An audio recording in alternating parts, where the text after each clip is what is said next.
Hare Krishna, let me share my screen.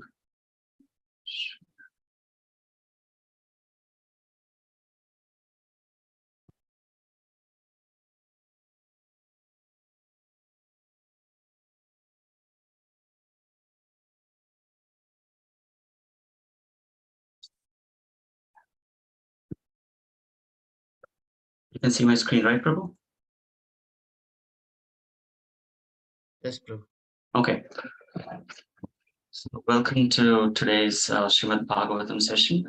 I'll be reading Srimad Bhagavatam 3rd Canto, 7th chapter, 25 and 26. I'll start with the verse and the purport and translation reading, and then we can discuss a little bit of it.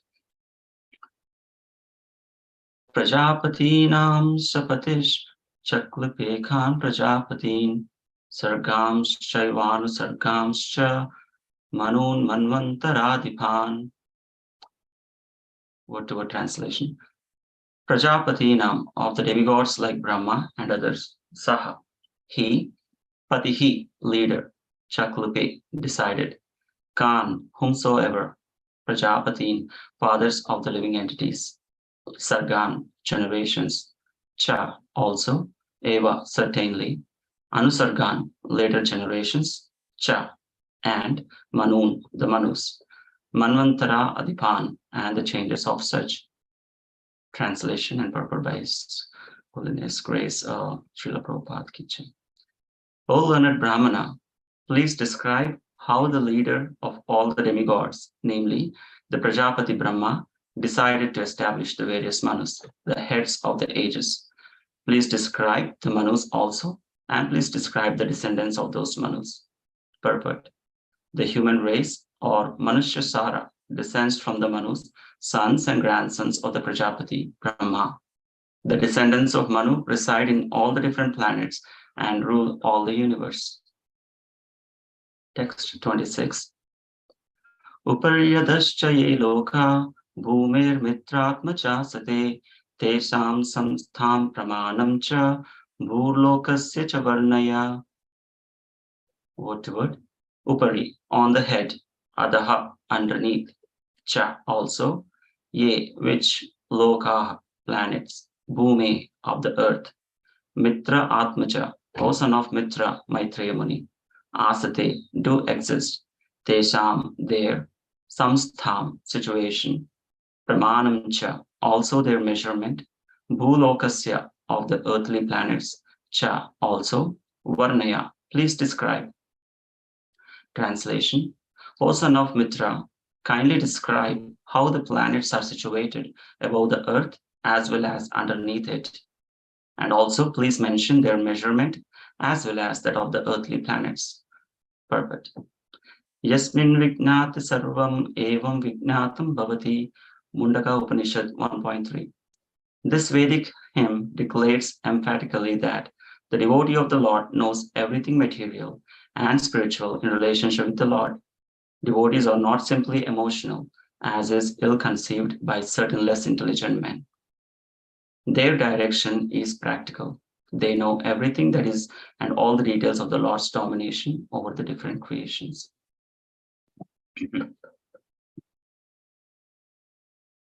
We'll start with the Mangalacharan prayers.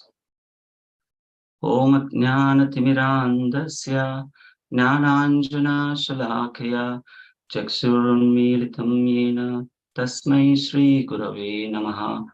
Shri Chaitanya Manopishtam Stapitam Yena Bhutale Swayam Rupa Kadamahyam Dadati Swapadantikam. Vandeham Shri Guru Shri Yutapada Kamalam Shri Gurun Vaishnavamscha Shri Rupam Sagrajatam Sahagana Raghunathanvitam Tam Sajivam Sadvaitam Savadutam Parijana Sahitam Krishna Chaitanya Devam Shri Radha Krishna Padan Sahagana Lalita Shri Vishakhanvitamscha.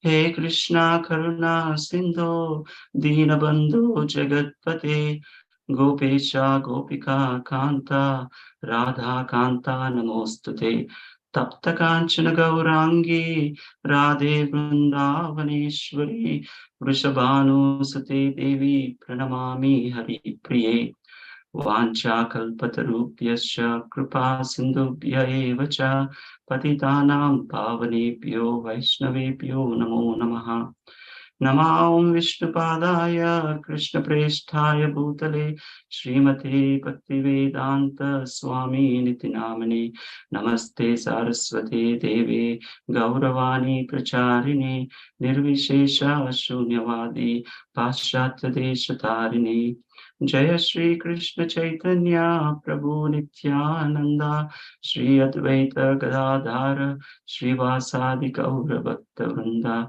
Hare Krishna, Krishna Krishna, Hare Hare, Hare Rama, Rama Rama, Hare Hare. Om Namo Bhagavate Vasudevaya. Om Namo Bhagavate Vasudevaya. Om Namo Bhagavate Vasudevaya. Welcome again. Thank you for giving me this opportunity to speak something on Srimad Bhagavatam. So we'll go with the quick revision of this chapter, and then I will jump into the topic. Today I named the topic as the devotees are the most fortunate. We will see why and how. So in the beginning of the chapter, Vidura, inquiring from Maitreya Muni, he started asking about the Ishvara and the Jivas. Very beautiful questions, how the soul is very pure, but still engaged in these nascent activities, and how Krishna, the Lord, is so spiritual, but how he's connected to these material things and the suffering of living entities. And then Maitreya Muni recommends bhakti to all these questions that Vidura put in front of him. And he spoke about the different limbs like hearing, chanting, and services to the senses and detachment, all these topics. And then convinced with that, Vidura glorified the spiritual master, the Maitreya Muni, and he also spoke about how rare is to obtain this devotional service and service to Guru, and what are the different results by doing that. And in the purport, Prabhupada put in that how devotees are practical. So by looking at Vidura's inquiries, we can say that they are not just asking for the sake of asking. They're actually following the scriptures. We know from Bhagavad Gita 4, chapter 34th verse that Tatviti Pranipadena Pariprashnena Sevaya Upadekshanti Te Gnanam Gnaninas Tattva Darshinaha. So Vidura is following that principle here. Like, for example, he is inquiring submissively and is rendering service, and he's asking the right person who has self-realized and who has seen the truth. So they are not just asking for the sake of asking, they are actually practical in what they are doing and what they are asking. And in this section, for further inquiries, Vidura started asking since last two verses. Sri Vallabha Prabhu has covered that about Sarga and Visarga. One is Visarga part is the second part of it. The Sarga is what Lord's primary creation is, how he brought up this Mahatattva and how the material ingredients were created primarily. And the Visarga part is what the secondary creation that Lord Brahma is taking a part of. And the creation, as we know, this is a very vast topic in Srimad Bhagavatam. In fact, it is one of the primary 10 topics of Srimad Bhagavatam and the creation part. So it covers a lot of different cantos. So I'm not going to go in technical or detail about it, but we can see if we can cover some of that at the end of this session if you have some time. But I want to focus on what Prabhupada put in. And I was when I read these verses, I was thinking about why Vidura is asking these questions.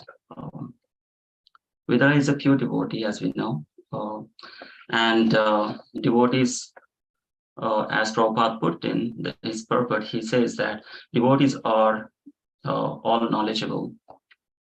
So I was thinking, if devotees or Vidura is all knowledgeable, why is he asking all these questions? Like, very basic questions. Is all knowledgeable, material and spiritual, both ways. So why he want to hear again from such a great soul? So the answer is also there in his chapter, in his inquiry, Vidura to Maitreya. He says one of the Prabhupada puts in the purport that, so just as a honeybee or a bee seeks honey, which is the essence of all flowers, he says that please speak about Krishna Katha, which is the essence of all the topics of, or all the Upanishads or all the Vedas. So this is the essence of all topics, which is Krishna Katha. So that's why he want to hear again and again. And also, in response to those questions or the inquiries made by Vidura, Maitreya Muni responds that by your questions, you are giving mercy to me. So it is a mercy to the speaker as well as the hearer, because of the glorifying Lord, and also mercy to the whole world. As we know, when Maharaj Parikshit asked Shukadeva Goswami, is the same response, that how Srimad Bhagavatam has come to the entire whole world, and we are all benefiting as part of it. And also there is a line there says that hearer and speaker are both most honorable. This kind of inquiry is made, and someone who glorifies this or explains that they are both most honorable. And also it purifies one's senses, mind and intelligence, and all of that. And if most of us have also heard from Gauranga Prabhu, why, who is the most fortunate devotee? And he explains that a devotee who hears Krishna Katha with the association, who repeatedly hears Krishna Katha. So that also tells us that why Vidura is asking this again, even though he is aware of all this knowledge. So one who wants to hear repeatedly the Krishna Katha is the most fortunate person. And there is also in the Canto 11, chapter 3 and verse 30, it says that Krishna Katha is most purifying in devotee association. And we also heard from Amarendra Prabhu, he brought up how Prachetas were meditating under the water, their austerities, and Krishna is not pleased about that austerity, but the austerity that they are doing with the association, all togetherness, that is what Krishna is very impressive about them. And that tells us that how important is this devotee association, and also hearing Krishna Katha. So these are the most fortunate devotees. And now we know why Vidura wants to ask, and I want to understand why or who is considered in full knowledge, like what are the symptoms of them, how do they look like.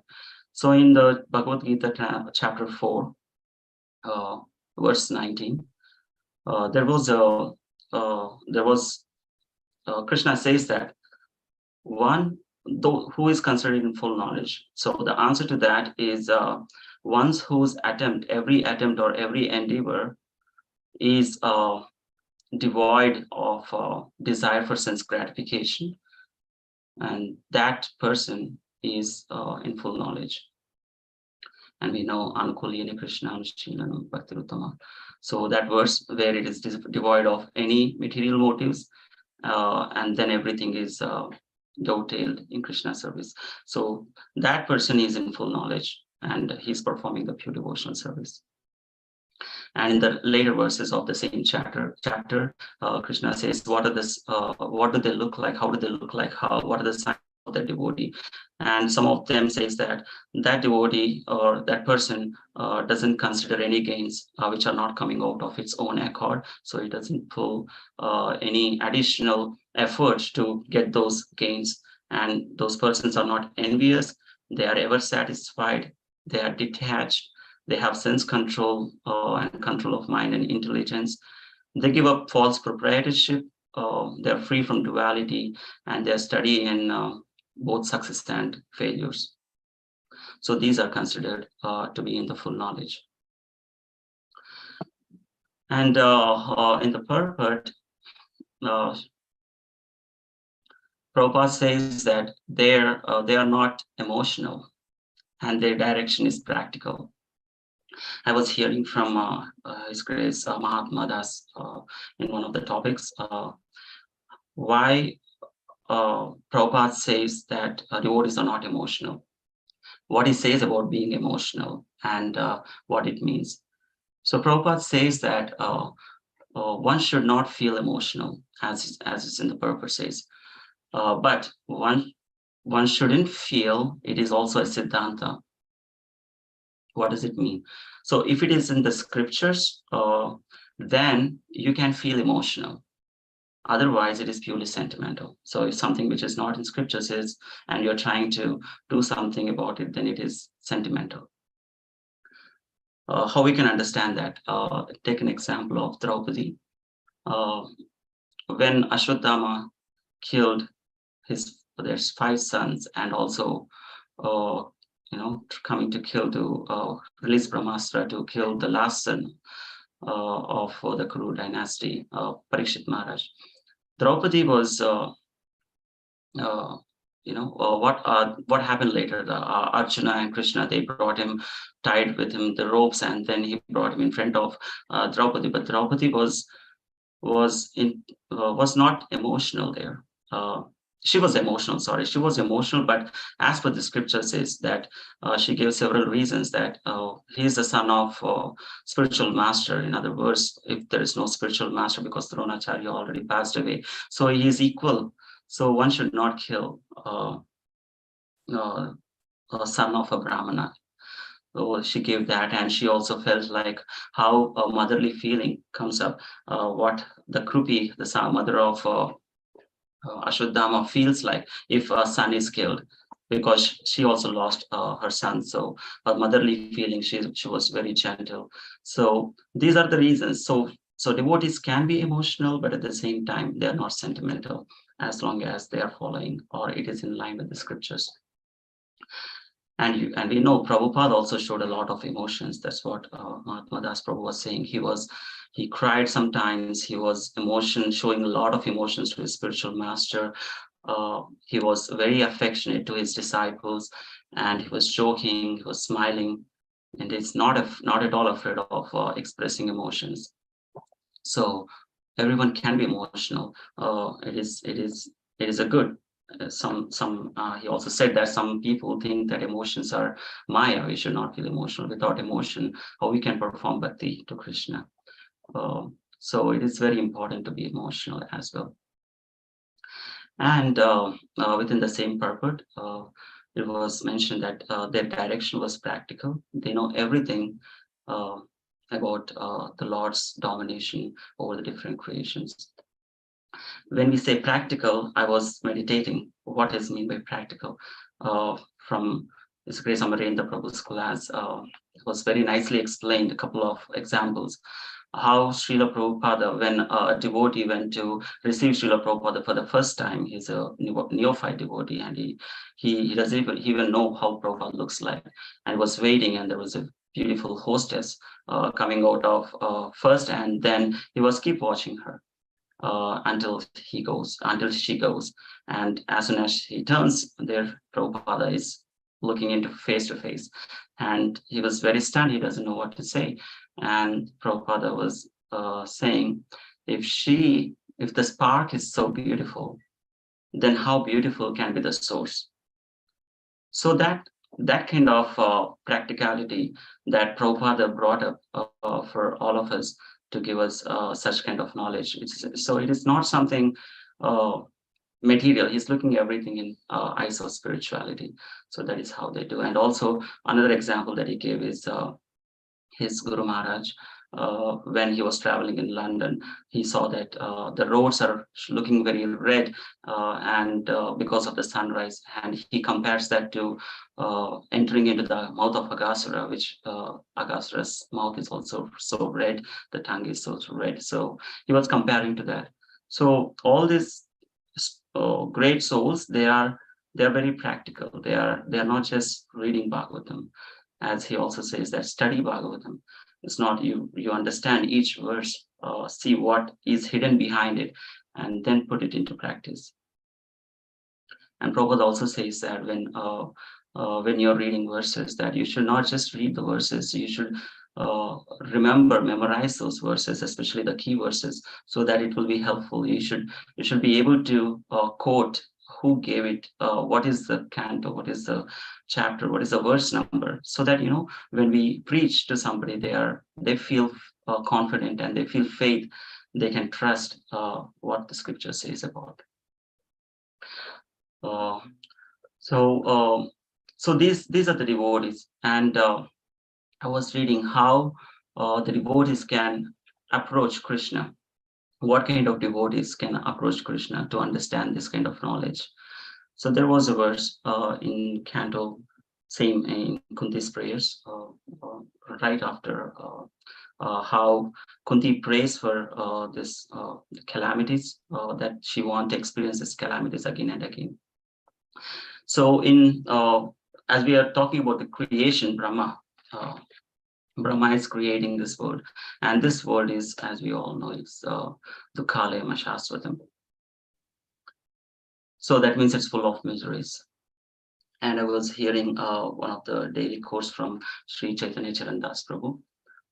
He says in chapter Bhagavad Gita 1858, there was a verse which says, Mam chittani sarva durgani mam prasadat tarishyami.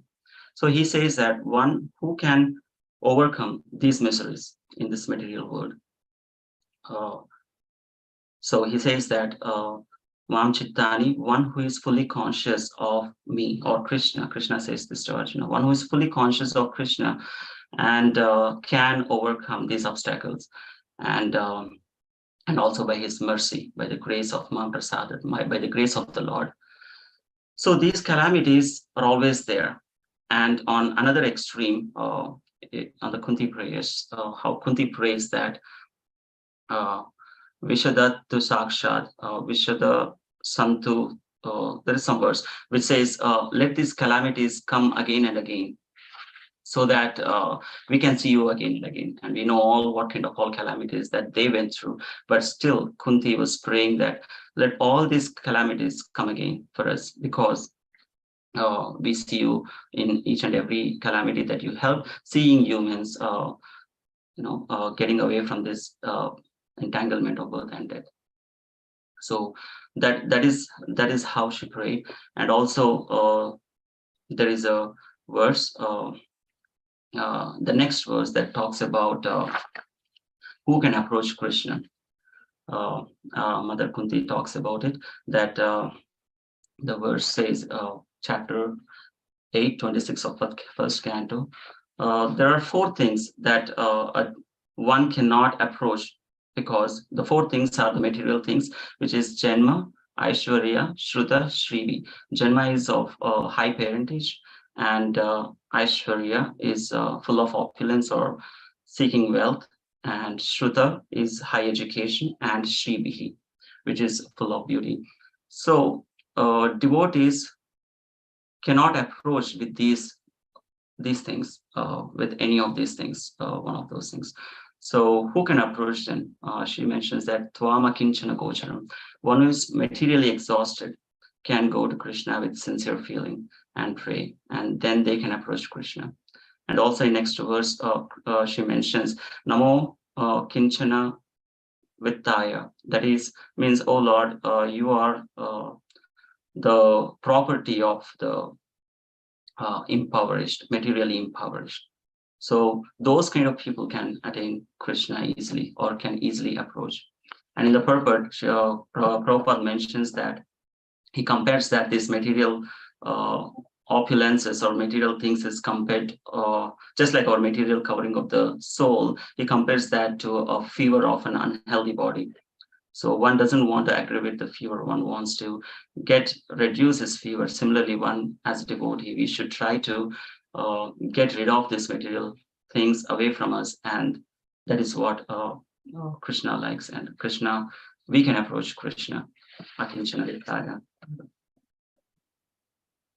we have 5 more minutes, so we will see what Prabhupada talks about in other cantos, or Srimad Bhagavatam talks about this creation. I just looked it up. This is very technical, but I know. So what is the day? 1 day of Brahma. In 1 day of Brahma, there are 14 Manus, and each Manu lives for 71 yugas, and each yuga is 4.32 million years, the yuga cycle. So that means a day of Brahma itself is like 14 into 71 into 4.32 million years. You can, I don't not calculate, but, and also there is a present kalpa. What is a kalpa? It's a 12-day hours of Brahma. It's not even full day and night. It's just a present kalpa. It's 112. It's half a day of Brahma, or half one full day of Brahma, which is also 4.32 billion years. And currently there are like 6 Manus completed as per Srimad Bhagavatam. We are currently under Vaivashvita Manu, which is the 7th current Manu. And we also, in the 3rd canto that we will later study, that about the Swayambhuva Manu, the Lord Kapila's teachings. And there also he mentions to his mother Devahuti, a very beautiful chapter. And His Holiness Ramapada Maharaj Swami described one of the verse that how one can convert any material attachment. Everyone has attachment in this material world, but how one can convert this attachment to the spiritual is by association. And Kapila Muni talks about the entire chapter about associating with the sages, or with the self-realized souls to his mother Devahuti. So it's a very beautiful chapter. So these manvantaras, these are also, as we know, incarnations of Krishna, the personality of Godhead. Gunavataras, Brahma, Vishnu, Shiva, which will come on later. The questions that Vidura inquired from Maitreya Muni, there are different verses that talks about the creation. And I want to end up with one thing, that even though Brahma is a creator, and is creating the entire material universe, or universe. And this is, Prabhupada says in various purpose, in I think it's in chapter canto 3, chapter 12, it's all about the creation, how Brahma starts it. So Prabhupada mentions in those verses that it is a thankless job. Whatever he is doing is completely thankless job. Why? I just want to talk about that. Like the first, he talks about what he created. The first 5 elements that he created are the one, he says, is niscient engagements, or misleading elements. So what are those? One is fear of death. The fear of death, Amarendra Prabhu was talking about. Even the demigods have that fear of death. In the episode of Aghasura, what if Aghasura comes to the heavenly planets, and we have to fight him? So even they have fear of death. So this is one of the first elements that, one of the first 5 elements that Brahma has created. And then the anger after frustration. We all get frustrated, and also we get anger out of it. So that is one misleading element. One is misidentity of ourselves, like illusory concept. We all know what we always think, our body, not soul. And we have forgetfulness of our nature. That's our true original consciousness. And also there is anger. There is a false proprietorship, sense of false proprietorship, which is like false ego. This is mine, that is mine, everything. So after doing this, Brahma was not very happy. He, in fact, was very displeased what he did that for. But that is his job. And then he went on praying for Krishna, the personality of Godhead, that please purify me out of this, whatever I have did. And then he started his second term of creation. And even there, I will tell a few things. Like first, he started with 4 Kumaras, and then they are not, they don't want to expand the creation. They want to stay as brahmacharis, and he became angry, as you all know. And out of his eyebrows, between eyebrows, Rudra came, and Rudra, he said, start the creation, and he had grandsons and sons, but he was born out of this angry mood. He was devastating the entire universe. So at some point, they are devouring the entire universe as well. So Brahma was saying, no, stop, go into meditation. So it is not an easy job. And also, some part of the creation was to create yakshas and rakshasas, which came out of the shadow of the Brahma, and they came to devour Brahma himself. And on one of the verses says about from Brahma's buttocks, demons came, and they were very lustful, and they approached Brahma for sexual desire. So if you see this all Brahma's creation, Brahma himself, it is not an easy job. And I, after looking at all this, I don't want to step into Brahma's role. But whatever the life that we were given, this present Kali Yuga, and with the mercy of this all association, taking shelter of holy name, whatever the life that we have in 70, 80 years, if we are very sincere and take shelter of the holy name, that itself will liberate us. We don't have to live as much as what Brahma is living. I think I'll stop here. We are over the time. So please forgive me if I did any mistake or spoke about something that is not according to the scriptures. And please speak about or like anything that you have on Srimad Bhagavatam. I know we are hearing a lot of nectar from different several devotees. Thank you.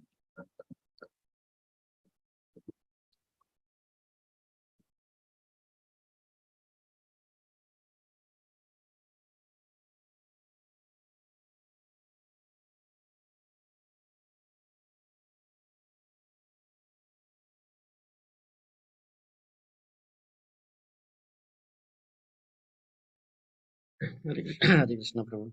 Hare Thank you Krishna. so much for.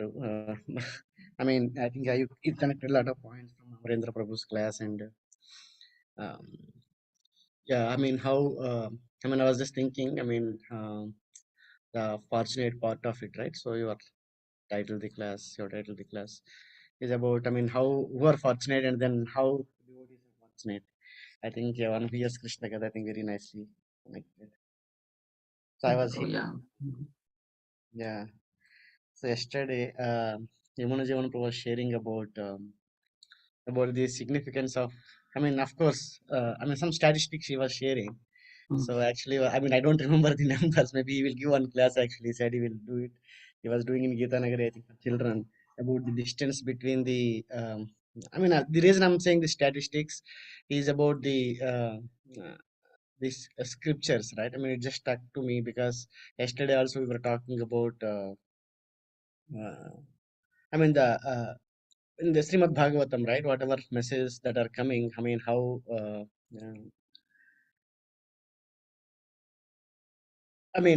how that makes one happy. I mean, one happy, and also yesterday night actually I was just few things are going on in my mind, Prabhu. Actually, I was Mm. talking about I mean some points about what Prabhupada was telling about the modern science because there are so many religions are there. People doesn't agree between the religions, right? About the soul, I mean existence of the soul, and then what happens after one leaves the body, right? So that's why the science is also not able to prove, and lot of challenges are there. But how Bhagavatam is very I mean, nicely gives, and also how it relates with the. I mean, he was talking about. I don't know where he got those statistics. Those statistics actually talks about the distance between the moon and Earth, and the diameter of the. I mean, sun and the moon, and I mean, the diameter of the Earth and the moon. I mean, the different. Everything is related to 108, right? The 108 Mm. Oh, times of okay. everything is Mm-hmm. 108, right? I Mm-hmm. mean, of course, Yeah. I mean, I mean, how the scriptures, right? I mean, is gives. I mean, maybe we may not be able to prove everything, right? But then when one puts that into practice, one may be able to get to some extent about that results, right? So, I mean, so. I mean, you said devotees are fortunate. I mean, of course, I mean, one may not be able to really because one also goes through all challenges, right? So, I mean, whatever yesterday or today also you were talking about. I don't remember. Yeah, the challenges one may still go through it, right? But then again, Mm. I mean, Yes. how fortunate it is to at least read the or hear Yes. the messages of the Lord. So I was just Yes. connecting. These few things are going on, bro. When you said these points, so thank you. Thank you. Thank you, bro. Yeah. Prabhupada says it's a waste of time. People who are traveling to moon and trying to establish something there, kind of trying to calculate the measurement and all. It's already there in Srimad Bhagavatam, but materially uh, conscious people who are trying to do all this is they're wasting their energy and time. Thank you, bro. Okay. Uh, I think we can stop here then. Thank you so much. Thank you. Very Vanchakalpatarubhyascha kripa sindhubhyeva cha patitanam pavanebhyo Vaishnavabhyo. Hare Krishna.